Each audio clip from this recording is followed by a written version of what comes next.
Nah, ini yang belum menyalakan kamera, dinyalakan kameranya selama kelas tutorial. Ini kita aman di sini buat kesempatan kita juga di awal selama kelas itu dinyalakan kameranya gitu, biar kita saya saling bisa mantau juga gitu di sana. Misalnya kalian atau enggak, langsung mengikuti kelas atau enggak gitu. Oke, mungkin kita langsung mulai aja. Kelas tutorialnya hari ini saya coba share screen dulu materinya.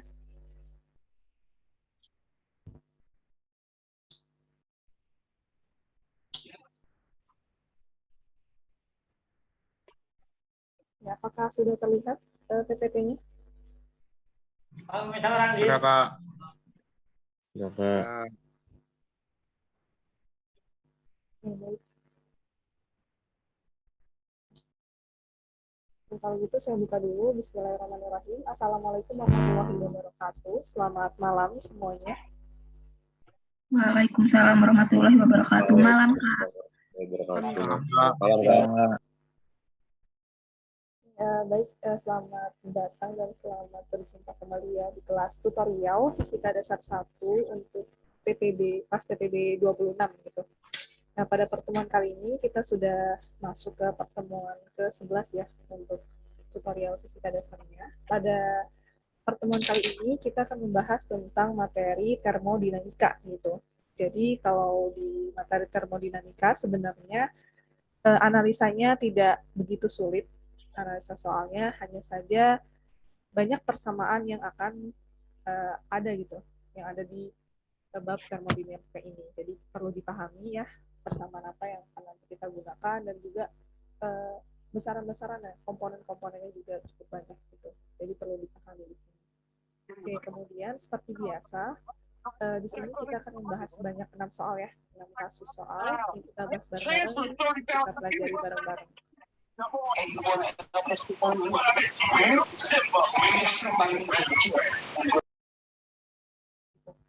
Oke, kemudian nanti kalau misalnya ada yang kurang jelas atau kurang paham bisa langsung disampaikan aja gitu sih. Ya, disiapkan ya alat tulisnya untuk mencatat materi hari ini. Gitu. Oke, mungkin kita langsung aja ke pembahasan soalnya. Untuk soal yang pertama, perhatikan di sini.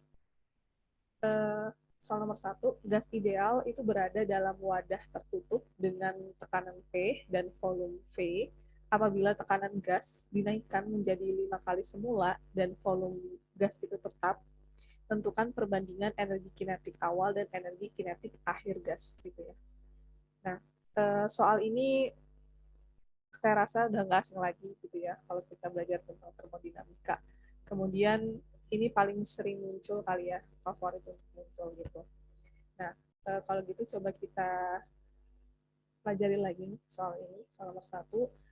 Untuk penyelesaiannya seperti apa? Seperti biasa kita tuliskan, diketahui dari soalnya. Nah, di sini diketahui itu tekanan akhir, ya kita sepakati sebagai P2 itu sama dengan 5 kali tekanan awal atau 5 kali P1. Kemudian volume gas itu tetap, berarti di sini volume 1 sama dengan volume 2 atau sama dengan konstan gitu. Nah, yang ditanyakan apa? Yang ditanyakan adalah perbandingan energi kinetik awal, ini kita sepakati EK1, dan energi kinetik akhirnya, itu semuanya EK2. Gitu. Nah, oke, coba kita lihat penyelesaian soal nomor 1 ya. Kalau saya tuliskan lagi ya, kita definisikan bahwa tekanan awal itu P1 sama dengan P, kemudian tekanan akhir itu P2, itu sama dengan 5 kali P, dan volume awal itu kan V1, dan volume akhir itu V2. Karena volumenya konstan atau tetap, berarti sama dengan V ya. Nah, di sini kita dapat nih, dapat apa ya, semacam keyword ya, bahwa gasnya itu ideal. Berarti di sini kita menggunakan persamaan gas ideal. Persamaan gas ideal, salah satunya ini ya, PV sama dengan 2/3 N dikali EK gitu. Nah, karena di sini soal nomor 1 kita mau mencari perbandingan energi kinetik, jadi persamaan energi kinetik ini dari persamaan ideal ini, yaitu energi kinetik sama dengan 3/2 dikali PV dibagi N gitu. Nah, kalau kita lihat keterangannya, P itu tekanan gas ideal, V-nya volume gas ideal, kemudian N itu jumlah partikel gas ideal, dan EK ini energi kinetiknya gitu. Jadi dari persamaan ini kita bisa mencari perbandingan energi kinetik awal dan energi kinetik akhir dari gas ideal tersebut ya. Berarti di sini EK1 banding EK2. Kita masukkan persamaannya, kan energi kinetik persamaannya ini ya, 3/2 dikali V dikali N. Berarti kalau yang energi kinetik awal itu 1, P1, V1 dibagi N1. Kemudian yang energi kinetik akhirnya V2 dikali V2 dibagi N2. Nah, sekarang coba kita masukkan komponennya gitu ya. Dimana tadi kan tekanan awal itu P. Kemudian volumenya itu kan tetap V. N-nya jumlah partikel gasnya kan sama ya. Gas partikelnya sama N. Kemudian P2-nya berapa nih? Tekanan akhirnya itu 5 kali P gitu. V-nya konstan, N-nya juga sama gitu. Nah, sebelum itu ini kan kedua ruas ada 3/2 nilainya sama. Jadi bisa kita coret, habis dibagi, kemudian P, V, dan N juga sama gitu ya. Ini di kedua ruas ada gitu. Jadi bisa kita coret. Nah, tinggal 1/5 gitu. Jadi perbandingan antara energi kinetik awal dengan energi kinetik adalah 1/5. Mudah ya untuk soal nomor 1. Silahkan kalau ada yang ingin tanyakan, kalau masih belum jelas. Gimana untuk soal nomor 1 masih cukup jelas untuk dipahami? Jelas, Kak. Paham, Kak. Jelas, Kak. Ya, jelas ya? Jelas, Kak. Masih cukup mudah. Ya, oke, kalau gitu kita lanjut ke soal nomor 2. Oke, kita perhatikan di sini. Untuk soal nomor 2, massa mol oksigen adalah 0,0320 kg per mol. Nah, yang ditanyakan yang A ya, kalau kita lihat itu kecepatan rata-rata molekul gas oksigen. Nah, kalau yang B itu kecepatan VRMS-nya. Untuk yang A dan yang B sama pada saat suhunya itu 300 Kelvin gitu. Jadi sama-sama yang ditanya kecepatan, tapi yang A itu kecepatan rata-rata, yang B itu kecepatan RMS-nya gitu. Nah, seperti biasa, coba kita tuliskan dulu ya, diketahui dari soalnya gitu. Jadi saya tekankan lagi, dibiasakan untuk menuliskan diketahui dari soalnya. Biar ada kayak pendahuluannya gitu loh sedikit, jangan ujuk-ujuk langsung nulis persamaannya gitu ya. Tuliskan dulu diketahuinya. Nah, itu di sini kalau soal nomor 2 ya, ada massa mol oksigen, itu 0,032 kg per mol. Kalau yang ditanyakan apa? Yang A, kecepatan rata-rata, kita sepakati simbolnya V average ya, AVG ini. Kemudian yang B, V RMS-nya. Nah, kemudian kita bahas di sini untuk penyelesaian dari soal nomor 2. Nah, perhatikan di sini.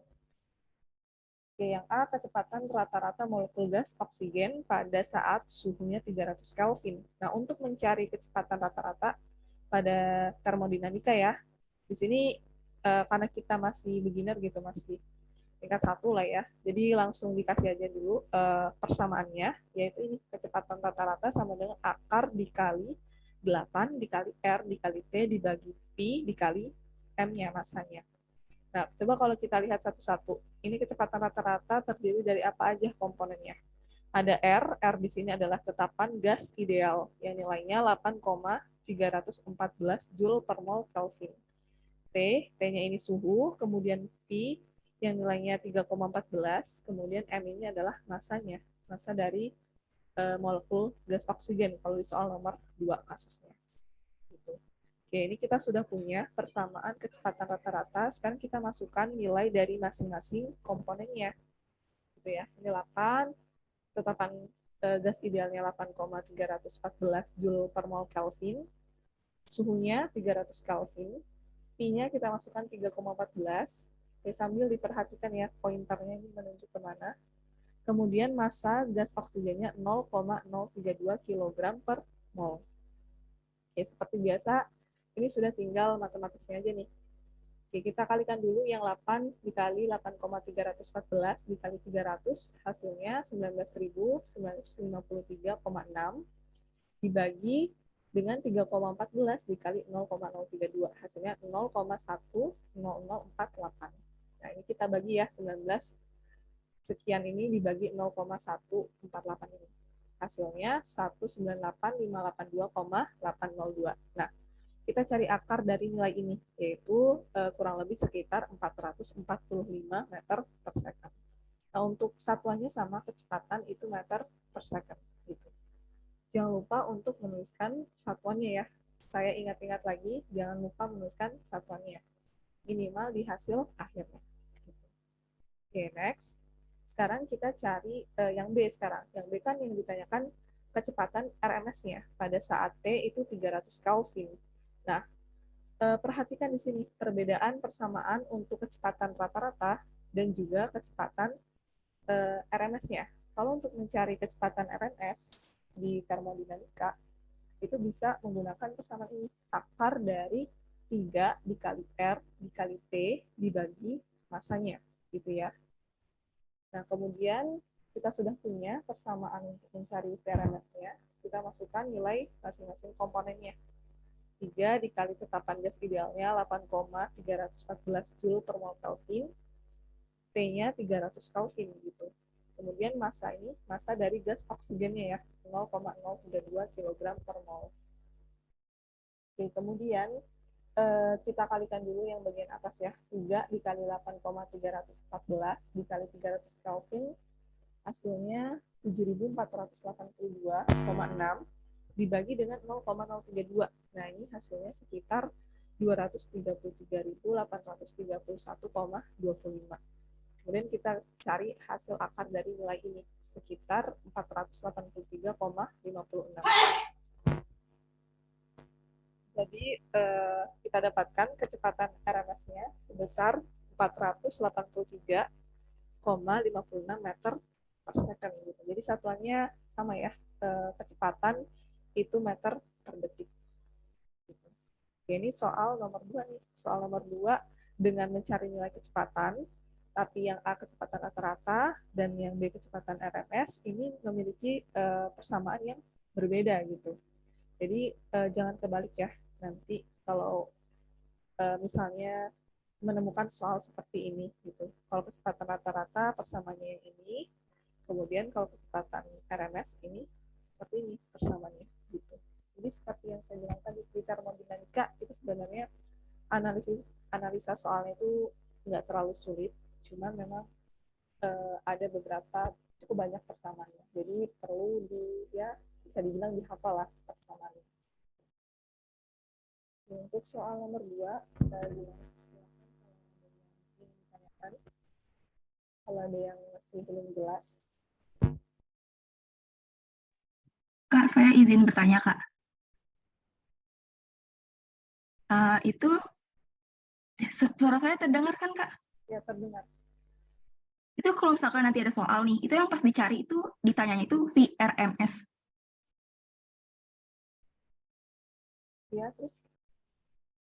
Iya, udah. Maksudnya kalau ada soal, berarti ditanya emang langsung dari soalnya VRMS gitu, Kak? Nggak ada VRMS itu artinya apa gitu? Nggak ada. VRMS ini Yang orang Jakarta itu? load mean square ya. VRMS ini biasanya simbolnya VRMS gitu. Oke, terima kasih, Kak. Ya, oke. Oke, sudah. Kalau yang lain gimana? Ada yang ditanyakan lagi?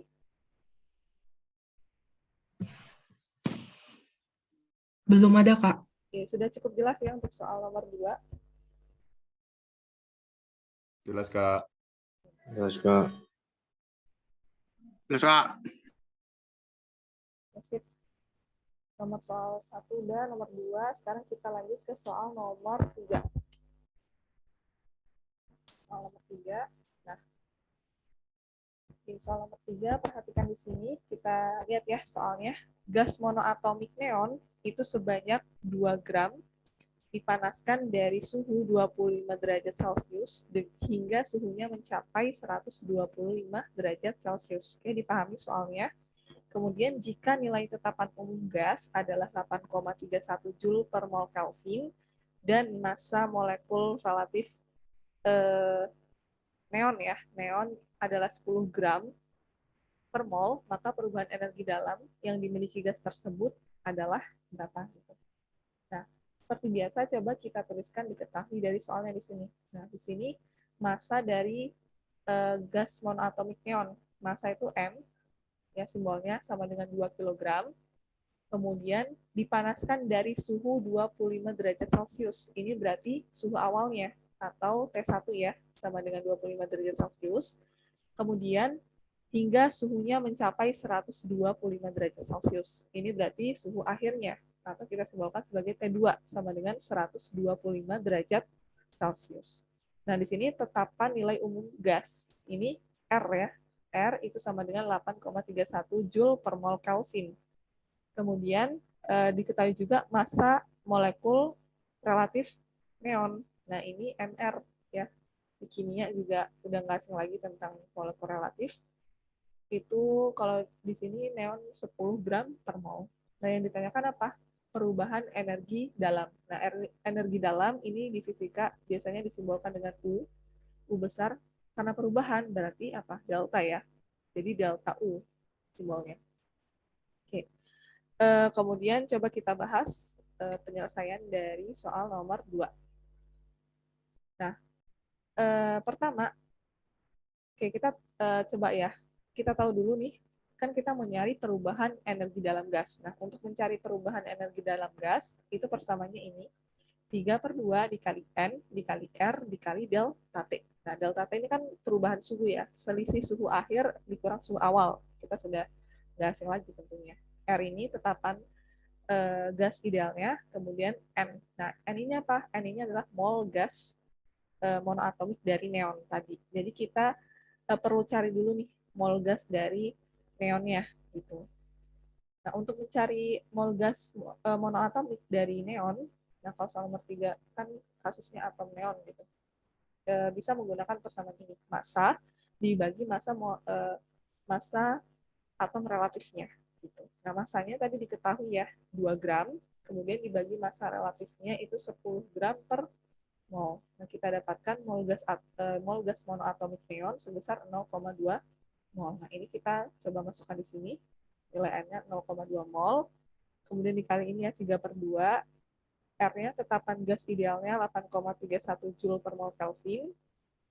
Dan delta T kan suhu akhir dikurang suhu awal. Berarti suhu akhirnya 125 derajat dikurang 25 derajat Celcius. Nah, selanjutnya coba kita hitung selisih dari delta T-nya. Ini 125 dikurang 25 itu 100 derajat Celcius gitu ya. Kemudian 8,31 dikali 0,2 hasilnya 1,662 Joule per Kelvin gitu. Nah, ini molnya bisa kita coret ya, karena sama-sama habis dibagi, tinggal satuannya Joule per Kelvin. Kemudian 1,662 ini kita kaliin dengan 3 dibagi 2, hasilnya 2,493 Joule per Kelvin. Nah, kita lihat di sini. Ini satuannya Joule per Kelvin, satuannya derajat Celcius gitu. Supaya lebih aman, jadi kita konversi dulu si derajat Celcius ini ke dalam bentuk Kelvin ya. Jadi 100 derajat Celcius ditambah 273. Hasilnya 373 Kelvin. Oke, ini 373 Kelvin dikali 2,493. Nah, sekarang satuannya Kelvin itu kan bisa kita coret habis dibagi tinggal Joule ya satuannya. Nah, sesuai nih energi itu satuannya Joule, energi dalam. Gitu. Kemudian kalau 2,493 dikali 373 hasilnya sekitar 929,889 Joule gitu untuk perubahan energi dalamnya gitu. Jadi saya ingatkan lagi ya, jangan lupa untuk menuliskan satuannya gitu, karena dari tugas-tugas yang sudah dikoreksi gitu ya, masih banyak mahasiswa tuh yang belum menuliskan satuannya gitu. Kemudian masih banyak juga yang belum benar untuk menuliskan satuannya. Gitu. Jadi kemungkinan masih belum tahu nih satuan-satuan yang ada di fisika gitu. Besaran ini satuannya apa gitu ya. Nah, mungkin sarannya itu coba kalau misalnya masukin nilai komponen ini diikutin juga satuannya gitu. Nanti kan kalau sering ditulis nanti lama-lama hafal sendiri gitu. Hafal sendiri. Oke, kemudian sambil dihitung juga sembari ngitung angka, ngitung juga satuannya nih. Kayak gini kan, mol dibagi mol habis tinggal Joule per Kelvin. Nanti ketemu Kelvin, sisanya tinggal Joule gitu kan sesuai. Gitu sih. Nah, mungkin ini untuk soal nomor 3 ya. Silahkan kalau ada yang ingin ditanyakan untuk soal nomor 3, kalau ada yang belum jelas atau kurang Paham? Saya Kak mau nanya lagi. Iya, iya. Boleh. Itu untuk dari Celsius diubah ke Kelvin itu harus sesudah dicari delta T-nya atau sebelum dikurang nih, boleh dicari dulu dipindahin dulu ke Kelvin. Boleh dua-duanya. Jadi 125 derajat diubah dulu ke Kelvin. Ininya juga ya 25 diubah dulu ke Kelvin. Nah, itu boleh dikurang atau mau dikurang dulu terus diubah ke Kelvin itu juga boleh gitu. Tapi Hasilnya bukan yang hasilnya itu, Kak. hasilnya beda ya. Mm-mm. Nah, satu lagi karena ini delta gitu ya, delta T. Jadi kalau mau kita ubah dulu atau sebenarnya ya delta T ini mau kita ubah nggak apa-apa, nggak diubah ke dalam bentuk Kelvin itu juga nggak apa-apa karena mau kita ubah ke Kelvin ataupun ke Celsius itu selisihnya akan selalu sama gitu, nggak jauh beda. Itu sebenarnya, tapi ini khusus untuk delta. Kalau misalnya kasusnya T aja, itu baru dikonversi satu-satu. Karena nggak terlalu berpengaruh sih karena delta gitu. Jadi selisihnya nggak beda jauh. Jadi boleh mau dikonversi satu-satu dulu atau dikurang, dikonversi lagi, dikurang dulu baru dikonversi. Oke, terima kasih Kak. Yang lain gimana? Ada yang ditanyakan lagi?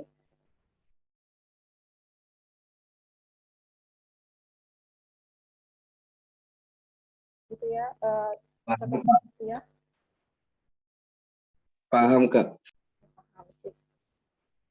Nah, jadi tadi ya kalau delta itu nggak apa-apa gitu karena dia selisihnya itu nggak terlalu jauh saat dikonversi. Tapi kalau misalnya di rumusnya itu bukan delta hanya T itu baru dikonversi satu persatu. Sudah cukup jelas ya untuk soal nomor 3. Jelas Kak. Nah, gimana nih? Sudah cukup jelas belum? Aman, Jelas, Kak. Kak. Jelas, Kak.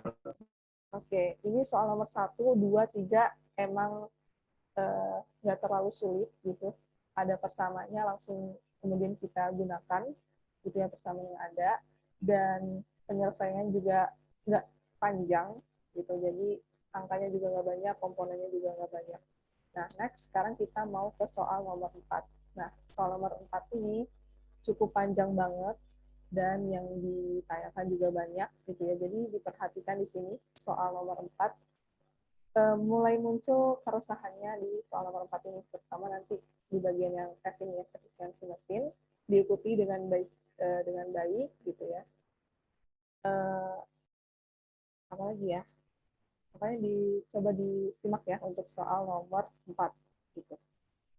Oke, kalau kita lihat di soal nomor 4 ini, siklus pada gambar di bawah ini merupakan pengoperasian mesin pembakar internal mesin gitu.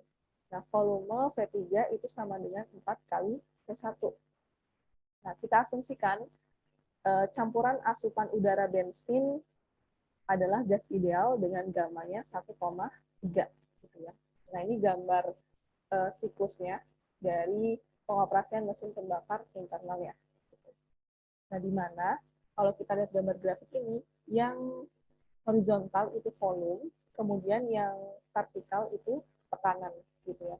Biasanya soal kayak gini tuh paling paling favorit muncul gitu ya. Kalau di soal-soal paling sering muncul dan juga eh, hasil ya gambar grafik seperti ini gitu. Nah, kalau kita lihat di soal nomor 4 ini ada 4 tahap ya.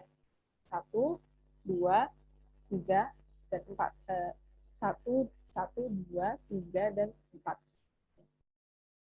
Kemudian untuk sebenarnya kuncinya untuk memahami atau mengerjakan ya soal ini adalah kita bisa mengetahui karakter dari masing-masing siklusnya gitu.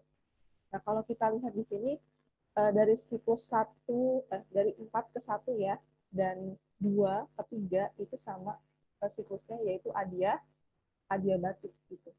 Nah, kalau untuk siklus dari 1 ke 2 dan 3 ke 4 juga sama.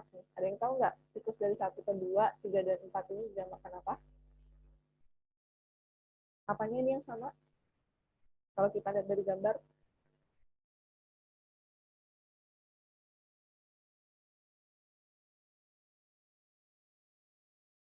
ya, ada yang tahu nggak? Dari siklus 1 ke 2, 3 dan 4 ini kan sama ya siklusnya gitu, atau prosesnya lah. Jadi kalau kita lihat di sini, apa nih yang sama? Tekanannya atau volumenya? Ada yang bisa jawab?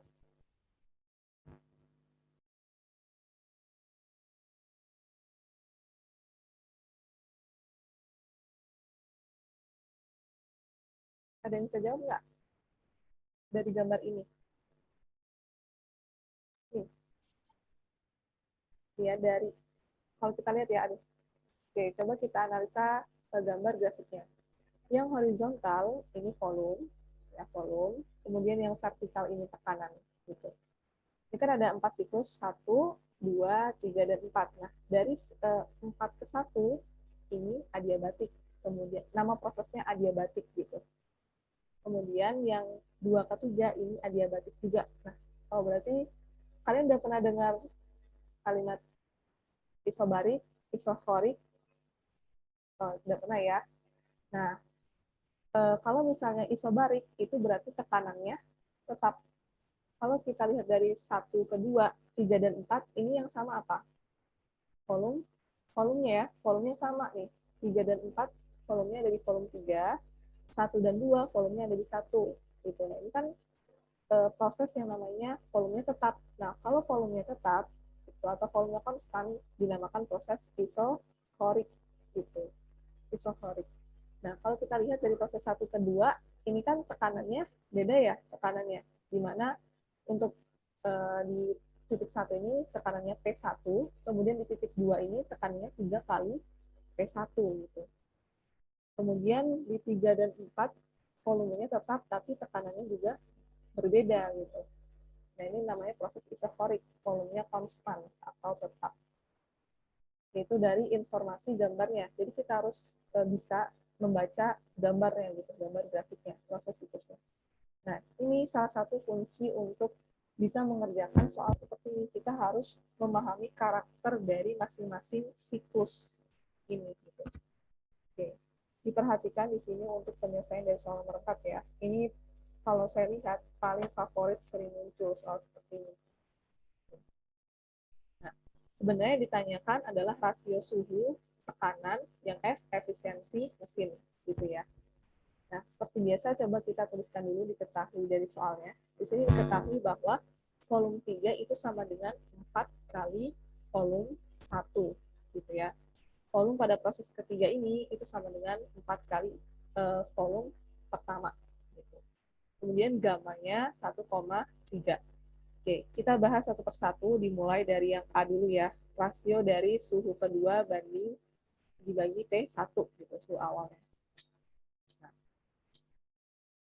untuk menjawab ini, kita harus melihat gambar ini ya, gambar proses siklusnya. Gitu, lagi-lagi bisa memahami karakter dari masing-masing siklusnya. Oke, coba perhatikan di sini. Kan yang ditanya yang A, rasio T2 bagi T1. Tuh, suhu T2 dibagi suhu T1-nya. Nah, kita lihat di sini tekanan pada proses 2, ya, tekanan pada proses 2 ini kan 3 kali P1 ya, bahwa P2 itu sama dengan 3 kali P1. Dari sini nih, P2, tekanan di titik 2 ini sama dengan 3 kali P1. Oke. Kemudian volume pada proses 2 adalah, nah, kan tadi kita sudah tahu ya, siklus ini itu volumenya sama, volume 1 sama dengan volume 2 gitu. Ya, bisa kita tulis di sini volume 1 sama dengan volume 2. Nah, ini persamaan gas ideal. Kalian tentunya sudah nggak asing dengan persamaan gas ideal bahwa P dikali V sama dengan nRT, ya kan? Karena kita mau cari V, berarti nRT dibagi P gitu. Karena kita mau cari V1, volume 1, berarti di sini T-nya T1, P-nya P1 gitu. Kemudian untuk kita sudah mendefinisikan volume 1-nya, kita mau cari suhu 2-nya nih, T2-nya. Nah, karena V1 kan sama dengan nRT1 dibagi P1, berarti kalau V2 itu sama dengan nRT2 dibagi P2. Ingat ya, ini dari persamaan gas ideal. PV sama dengan nRT. Gitu. Kalau mau cari V berarti nRT dibagi P. Nah, sekarang kita mau cari T2-nya. Berarti T2 sama dengan V2 dikali T2 dibagi NR.